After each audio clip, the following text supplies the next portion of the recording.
उन मुद्दों पे ह्यूमन राइट्स का बात करना चाहूँगा कि ये ब्रिटिशर्स हमेशा ह्यूमन राइट्स का हवाला क्यों देते हैं। इनको नहीं लगता है कि ये जब 16वीं शताब्दी में इस देश में आए व्यापार करने के मकसद से, बाद में इन्होंने ट्रेड की पॉलिसी को टेरिटोरी में कन्वर्ट किया और इन्होंने जितने अहम मुद्दों पे ह्यूमन राइट्स का वायलेशन किया है, आप देखे होंगे इन्होंने ही अफ्रीका में स्लैब सिस्टम लाया। और जिस भी तरीके से मैं किसी भी मुद्दों पे, मैं इतिहास से लेके वर्तमान तक के मुद्दों पे आपकी नज़र डालना चाहूँगा। सबसे पहली बात, जब इन्होंने 1857 का जो रिवोल्ट हुआ है या इसके पहले भी जितने रिवोल्ट हुए हैं इस देश में, जितने भी लोगों का इन्होंने कत्ल किया, या इस देश में जब आप सुने होंगे कि ब्रिटिशर्स आए तो इस देश की इकोनॉमी बहुत अच्छी थी, जीडीपी 1/4 हुआ करता था वर्ल्ड का। इन्होंने इस प्रॉस्पेरस कंट्री को इतना लूटा, और आप दादा भाई नौरोजी ये सब का देखे ही होंगे, ड्रेन ऑफ वेल्थ का सिद्धांत। इन्होंने इस बात के लिए खुद कभी नहीं माफ़ी मांगा।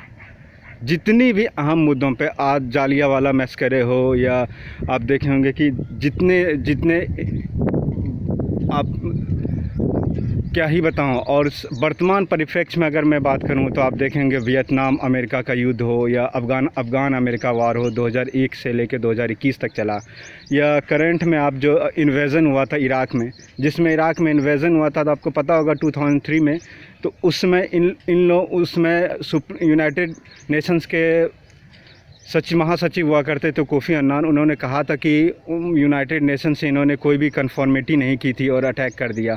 और जो भी एटॉमिक एनर्जी कमीशन की रिपोर्ट थी, मैं बस ये कहना चाहूँगा कि ये लोग कौन होते हैं, ब्रिटिशर्स कौन होते हैं इस देश के प्रधानमंत्री पे उंगली उठाने वाले या ह्यूमन राइट्स वायलेशन की बात करने वाले, जिन्होंने इतिहास से लेके वर्तमान परिप्रेक्ष्य में हज़ारों बार ह्यूमन राइट्स का वायलेशन किया है, लोगों की भावनाओं को आहत किया, लोगों का कत्ल किया है।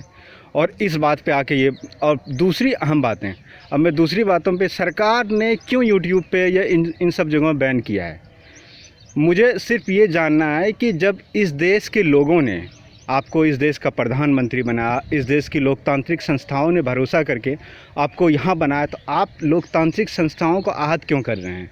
जब ये इस देश के लोगों ने आपको इतना प्यार दिया है, इतनी प्रशंसा की है आपको, ठीक है विरोध भी आपका कभी कभी किया जाता है, पर इन सब मुद्दों पे बैन करने की क्या ज़रूरत है।